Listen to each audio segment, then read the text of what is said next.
So today I'm talking to a guy who I've known for a long time, a guy called Peter Lunzer. He was working as head of sales in the first ever wine company I joined called Michael Morgan Limited back in 1985, so 25 years ago now. He's a lovely, lovely guy. I've got a huge amount of respect for him, and he's running a very successful wine investment business. So let's go and have a chat with him about his thoughts and tips on wine investment. Well, if you're going to lay down wines, there are a few very important things, but the easiest way of summarising it is that if you buy something which people all over the world are trying to buy and drink at some point, buy it when it's perhaps a little bit young and keep it until it's ready, then the target is to buy something which, as you keep it, gets older, so it tastes better, but at exactly the same time, bottles are being consumed, so there's less of it available. And the combination of those two things is the price tends to go up. The best things to lay down are wines that have a global secondary demand, but particularly those that are made with a long future ahead of them. In other words, they're often very undrinkable when they're young, but as they get older, they taste better. For almost all of the investment that we've done over the years, we found that Bordeaux is the safest and the lowest risk wine to be involved with, just because we know what the secondary demand is like. I think if individuals want to put a toe in the water, the answer is that there are a number of wine investment funds available where the minimum investments are not too significant. The reality, though, is that you can look at the global ratings of some of the top wines, and actually you'll probably do very well just buying a case or two of those wines. It's just that in some operations, and fund operations in particular, the scale is such that actually it's quite a risk for people to put that much money to tie it up for very often a lock-in period of about 5 years. So there are lots of opportunities to start slowly, see how it works, and then build on that. In the UK, there are bonded warehouses where the storage conditions are pretty perfect, i.e. temperature doesn't change all year round and it's dry so that the labels don't fall off. But actually wine is a lot more robust than most people imagine. Therefore, if you're buying because one day you might drink the wine, actually leaving it under your bed in your house or flat isn't the end of the world. But if you're investing in wine, one of the best things is to be able to prove where it has been stored, for which reasons certificates from warehousing are a very good idea.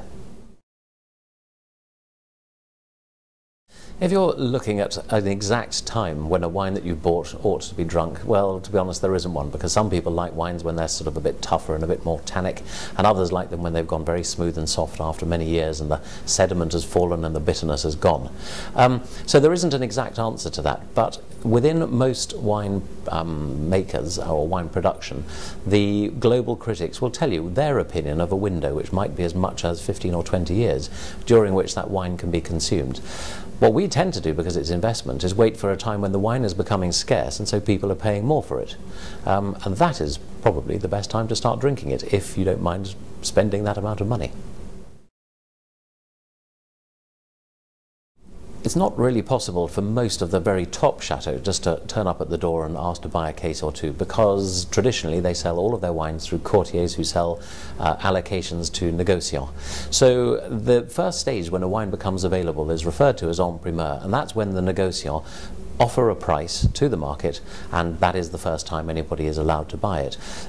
The chateau release a percentage of their stock, not all of it, and so sometimes if they release a small amount and the demand is high, at the en primeur stage the price rises just because there's a shortage of supply and a lot of people want to buy it because of all the hype and marketing.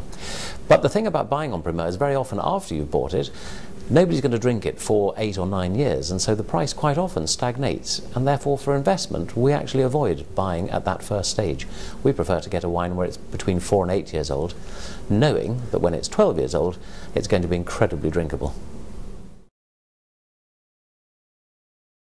The hype around 2009 vintage is partly deserved because the sun shone, so the fruit was fantastic and the wines are incredibly high quality.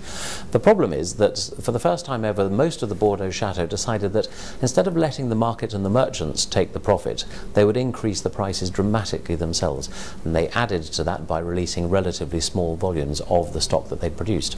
So The '09 is worth it, but I think for me I will start buying it maybe in 3 or 4 years' time. And what is really funny at the moment is that the 2010 harvest looks to be extremely high quality as well. So yes, '09 was exceptional, but fortunately for us buyers, there's another harvest on its way. For an individual to sell wine, there are, of course, many different options. One is going to an auction, but the auction charged not only the seller's commission, but also a very substantial buyer's premium. The other is to find a merchant who obviously has a big distribution list around the world, and therefore they'll pay you a price and then they add their margin, and then they'll sell it. The ultimate way, of course, would be to find a friend who was looking for that wine anyway and is prepared to pay the same price that the merchant is selling for. So there are lots of different routes, and the only thing I would say is that if you have one of the very best wines in the world, you'll sell it in 5 minutes flat. If you start with wines that are relatively inexpensive, very often they're still sitting around in other people's cellars, and it's more difficult to sell them. So the big secret is pay as much as you possibly can, and that might prevent you from drinking the stock before it gets ready to be sold.